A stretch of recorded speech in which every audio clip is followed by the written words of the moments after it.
I'm currently trying to assassinate Knick-Knack. I didn't break the chair. Oh, the chair is the means of assassination. The chair is the means of assassination. So let this be a warning to you, boys and girls.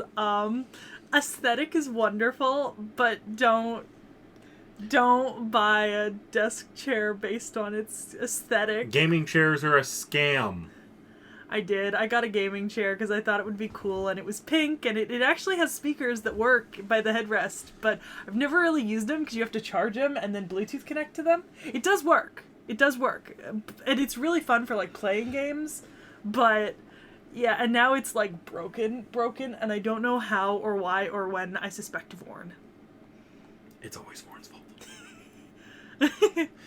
Fair to Vorn, though, she was planning to replace this chair soon anyways. Yes, it is god-awful. It is, like, sitting on... Even cement is comfier than sitting on that chair. Like, just straight cement is more comfortable than that chair.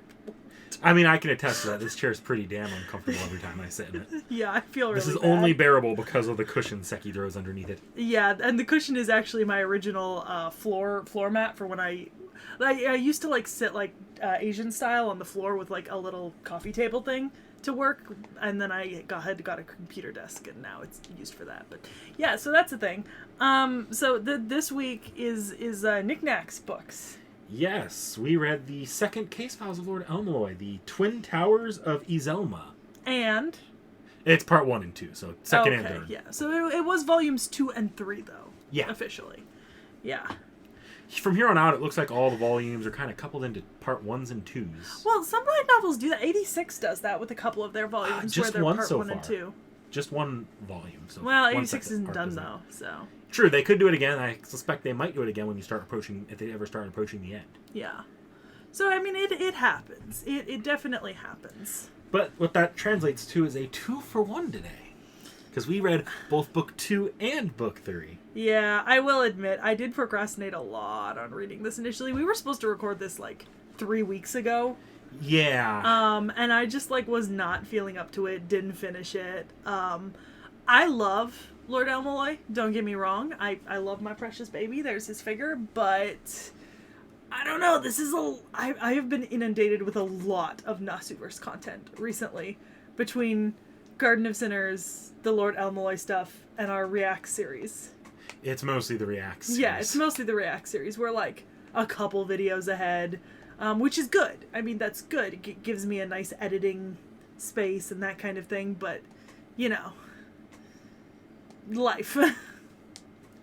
There's a life outside of fate, believe it or not, and sometimes it can get overwhelming to juggle all that. Exactly. And try to keep track of things. Exactly. But yeah, so because Seki's not in the mental space to do the summary this week, Also, I'll it's try not to. my book, so... Yeah, but we're both pretty fresh on this, so I'm going to be just about as shit as you are at summarizing this. I'm not good at summarizing, though, because I personally think that every detail is an important detail. Yeah, but that means you usually get better details than I will. I'm going to be referring to people... Like, I don't even remember all the characters here right now. I It's been also a while. don't. It's been a couple weeks since I've read this. Yeah, I remember Elmaloy and Gray. Rhinus. Thank you. Rains? Isn't it Rains?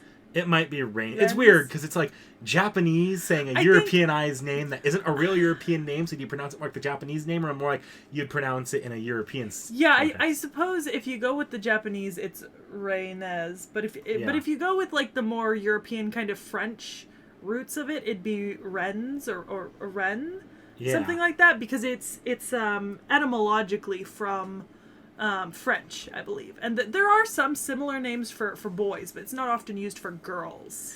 Yeah, I know, but this is a case of Kinoku Nasu just making a random name out of what sounds European. Yeah. He does that a lot. Yeah. Alright, so... Let's see, how do I want to... I'll approach this by ear. So, this one is completely narrated by Lady Rains, Rhinus, however we're pronouncing that. Unlike the last one, which was narrated by Gray. Yeah. This remains Do they switch to gray in the third book again? I think they do. I think so, yeah. So book 2 is narrated by Lady Rains, and book 3 is narrated by Gray. This one's definitely got a lot more as far as like the political aspect of Case Files. It focuses more on the different factions within the Clock Tower. Well, but it has to because it's narrated by Renz instead of Gray. Gray doesn't really have any... Gray doesn't know about a lot of this stuff, or if she does, she isn't as steeped down in the dirt. Yeah. Whereas Gray hasn't grown up inundated with this, knowing that, like, this is part of a lineage and a crest and a family and a responsibility. Whereas Rains is like, yeah, no, this is how it is. Like, these guys are here, so I have to be careful in how I interact with these people. And so she gets called to this special event to show off this era's most beautiful woman, a la, they say Cleopatra, Helen of Troy. Cleopatra, Helen of Troy, and Yang Guifei? Yes, Yang Guifei. The 3 great beauties of history. Yeah. Which... I would like to make the comment that we have no real context as to what Helen of Troy looks like, but we know that Helen of Troy was actually a beauty symbol. And we know the same of Yang Guifei. But... Cleopatra. Well, and here's the thing, right? We actually have depictions of Cleopatra. We have coins with her face on them and such. And she has at least in the coins, right? She's depicted as being vaguely masculine and what you would call handsome for a woman. Like, and not like a great beauty by like our standards today. And actually, in a lot of written works about her, several authors clarified that it's not her physical beauty, it's her intelligence, intellect, and ability to converse on the same level with the same education as men and fascinate them by her words and opinions that makes her beautiful and alluring, not her physical beauty. I mean, that is fair. I think they do specify that it's like the physical, like, golden standard point of perfection beauty here, but they do kind of play around that idea that beauty changes between the different eras, and they do bring that up early on in book 2. Yeah, because, like, what was beautiful in ancient Greece was, like, a vaguely fat woman with very large hips, and, like, they describe it as beauty from the golden standard versus beauty from fashion. Yeah, because, like, you think about, like, the fashion industry, beauty is, like, Gigi Hadid, you know? But you think of, like, the golden ratio and, like, beauty in films, it's more of, like, an actual hourglass, right? And then you think of, like, you know, beauty, say, 200-300 years ago, it was someone with more meat on their bones, you know, that kind of thing. It changes through time, perception. Also, I will say, women's fashion does have a tendency to focus on silhouetting, and up until maybe the 1950s, silhouettes were built out from the natural shape of the women, but from the 1950s on, people tried to pull silhouettes in, which led to, like, our modern day really harmful corsetry and that kind of thing, rumors, and trying to, like, cinch in, whereas in a lot of previous eras, right, where there was a very structured shape, you would structure the shape around what was comfortable and then build out, like, padding as you go to create the shape outwardly rather than making yourself uncomfortable, because you had to be able to live and move in however you looked, you know? Yeah. Sorry, No, fashion is definitely Seki's thing. It always has been, and this is how usually the conversation goes. It'll be, did you know... Yeah, nifty, neat. And I do mean that, it's nifty and neat, but also I can't like keep up with this. It's also like the 8th time I've given you this lecture because it comes up every time we discuss fashion. Yeah. And I do have some friends who point that out to me, and I'm just like, well... But I mean, look at me. I am not the pinnacle of fashion here. I'm wearing an Adidas jacket and a red t-shirt that I think my father gave me. We could have filmed this from 3 feet further back in my room, but then you could have seen my sweatpants. I didn't want that. Fashion historian I may be, fashionable person I am not. Speaking of fashionable people, though, these golden and silver ladies. So basically, it's this... Like, it's a title, right? Awarded to the most beautiful person. And this, in a sense, does mean physical. However, it seems to, in the way they describe it, transcend just physical attributes in some ways. But it is primarily physical to start with. And there's, like, the golden lady, which is the most beautiful, and then the silver lady, which is basically a runner-up. It's not, like, a diametrically opposed beauty. It's actually, like, more of a runner-up sort of thing. It's not, like, to show that I am an American child. It's not Princess Celestia and Princess Luna. it's rank 1 and 2, Mm-hmm. not Moon and Sun. I found it very fascinating, just that entire thing, because they, like, this is not something Seki's gonna catch, because she's not a long-term Nasuverse fan, but, like, they reference that these ladies are so beautiful and so, like, crafted meticulously with magecraft that had, getting into the book's plot here, had they not died, or had the Golden Lady, both 1 and 2, had not died, it would have resulted in them reaching, like, they would have reached the root. Yeah, they said that, which was interesting because I kind of read that and I was like, but what does beauty have to do with the root? And then I was like, well, it has more to do with magecraft, I guess.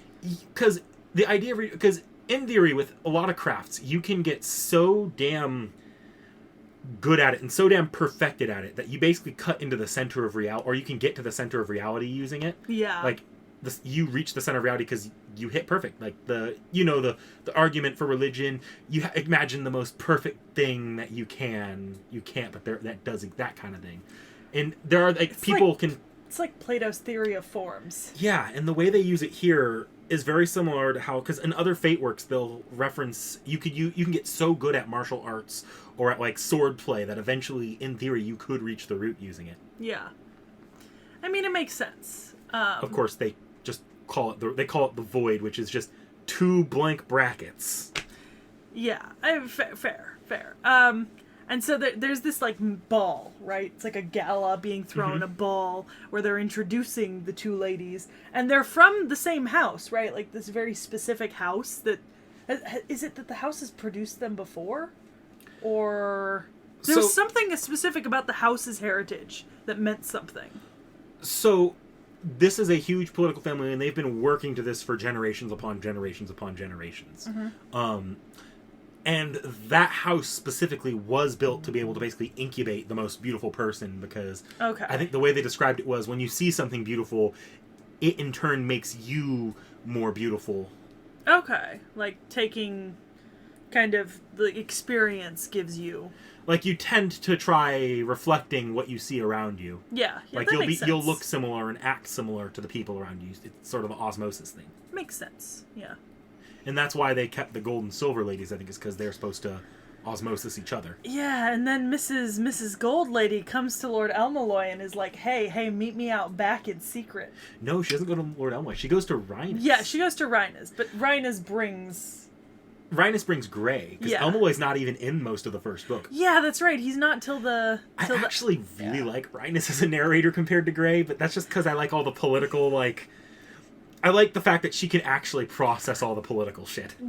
Look, Volume 1 was very introspective, and we had to deal with a lot of, like, Gray's thoughts and opinions, so it felt like we were kind of riding along in her brain. With Rhinus, it felt like we got an actual narrator. Yeah. As opposed to just riding along in someone's brain. We do get Gray back later, but I think Rhinus worked really well to set up the arc. Yeah. Because I don't think Gray would have worked nearly as well in this case. No. Not with all the political maneuvering. Because there is a big focus on, like, which families have power and who wants to do what and all that kind of thing.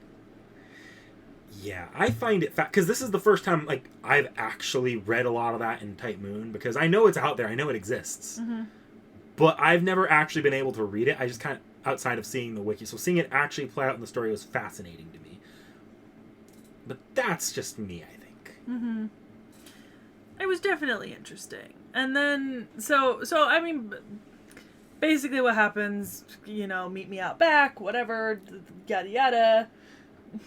It was protect me, because I don't trust my faction, whereas you seem reliable. Okay, I need time to think about this. Okay. Come to my room and we'll talk there once you've had a chance to think it over. Yes.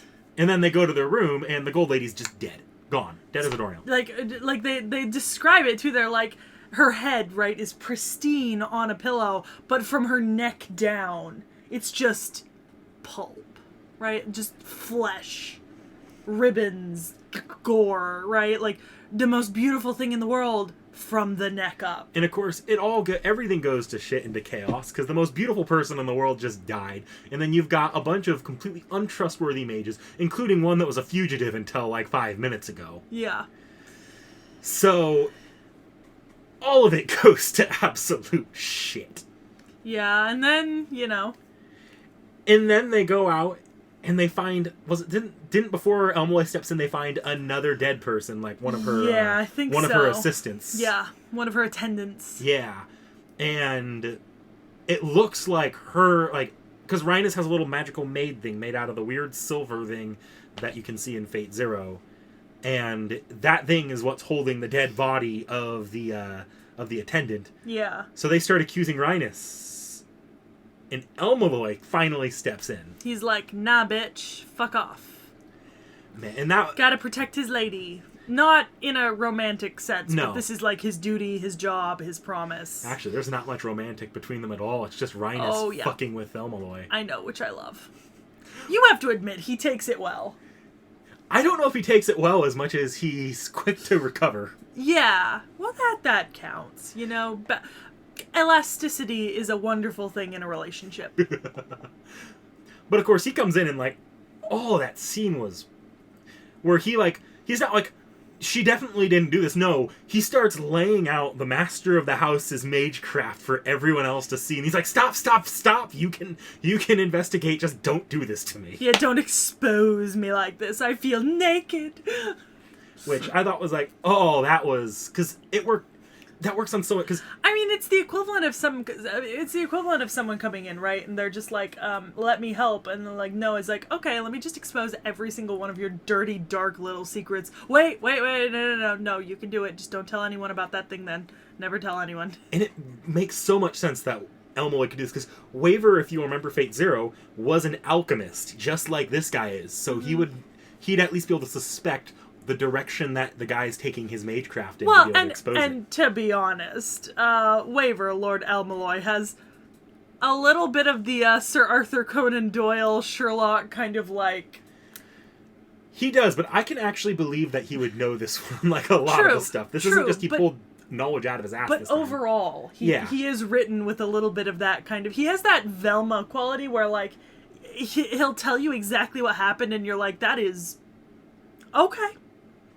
Okay, you've explained it. There's magic in this story. I'll accept that. But also, no! Sometimes it's like, no! Yeah, no, for sure. This time, though, being someone who, like, actually knows the character and likes everything that they built up before with, like, Rhinus and their discussions, it actually, like, I remember it fell into place perfect. I was like, oh my god, that's probably the best setup and payoff I've seen in any Elmaloy thing so far. Yeah. So it makes sense. And then we get into book 3.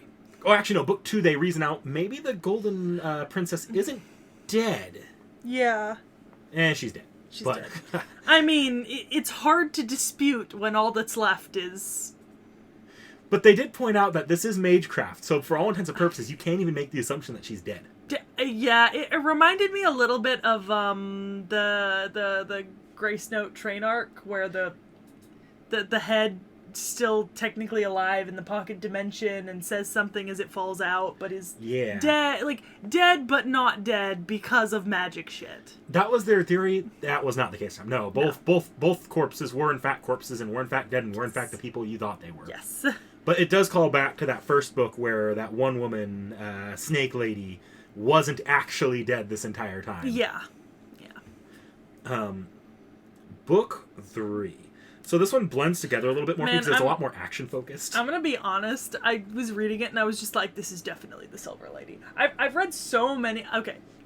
I read a lot of webtoons, right? Mm-hmm. And one of the types of webtoons I read a lot are the reincarnation, like, went back in time because I died, and it's, like, historical stuff.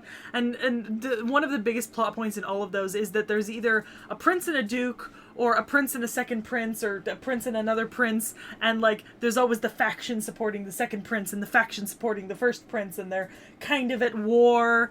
That's what it felt like, and I was just like, the Silver Lady. It's the Silver Lady. It's her faction. Well, I mean, we knew that their faction was the one that had the victim and was probably the killer. But I felt very, it's elementary, my dear Watson. It's elementary, my dear Elmaloy. But a lot of this book is action, like a lot like this particular book. Yeah. And we go back to Gray narrating, which we do get some interesting first-person stuff. Like Gray was fighting Oh yeah, also the Elmoloy classroom just completely butts in here. Yeah. I have to say, that's probably my least favorite part about this book. I really didn't feel that they belonged there or needed to be there, to be Not honest. really. They just felt like they were just trying to like shove in all these characters from the classroom that they wanted us to like. But like this was See? nowhere near the classroom. Like it was spectacular that Elmoloy made it at all. Them coming in now feel a little off. Yeah, like it just felt a little weird, a little. And they didn't really contribute much besides really pushing Elmoloy into a corner towards the end. Yeah. Yeah. Oh man, coffee. But ultimately, so it comes out that all of this was the result of plans by the faction. Was it the neutral faction or the democracy faction? I forget which one. I don't. One of the factions planned to have the Golden Princess killed. Yeah. Or was it the... It's been so long. God, There's so many factions. That's the thing. There's 3 factions. That's so many. I don't remember which one did what, though. Here's the thing, right? This pair of books is... You need to pay attention to the politics and like, what's happening in that respect. And, like, we know that one of the factions is behind this, but, like, also, it's been so long, and there's 3 factions, and they're all kind of... I mean, this is political intrigue. Yeah. But it does come out that the person behind this got the help of Toko the Fugitive. Yeah. Also in Garden of Sinners and in our Elmoloy special. Okay, so Garden of Sinners movies 3 and 4? Movie 3? Is it Movie 3 is the one where you saw a lot of her. I just edited that run, right? Yeah. I was putting in the images and I had to do waifu wars. I chose Toko, right, Yeah. as my waifu. And I didn't realize it when I chose the image, but I do a little split screen animation thing, and I actually accidentally chose the image of her from the 3rd light novel volume of Elma. It's that image from, like, the opening pages, and I saw it in the volume and I was just like, fuck, well, okay, Toko, yes. Yeah, I loved it because... Okay, Toko in this book was, like, tickled all the fate, like, nerves in me, because, like, her, like, God, I can't say a lot without spoiling Seki on Garden of Sinners, but there's a lot in this book that calls back directly to Garden of Sinners. Yeah, because this is after Garden of Sinners. This is years upon years, like, she's later, decades. much older.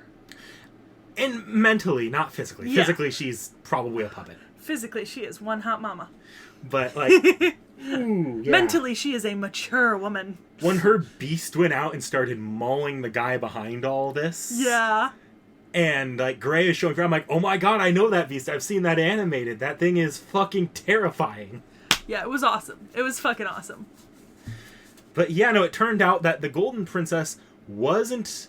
The Golden Princess they saw had been dead for a really, really long time. Yeah, she and was they were just using being this like, to cover that up. Yeah. It was her faction that was covering up, because she died in an accident. Yeah, but they couldn't be seen as weak and all that shit. But then her attendant, who became the new Golden Princess without anyone but their sort of the mage organizing all this, didn't really want to be involved in this much longer and tried to run away.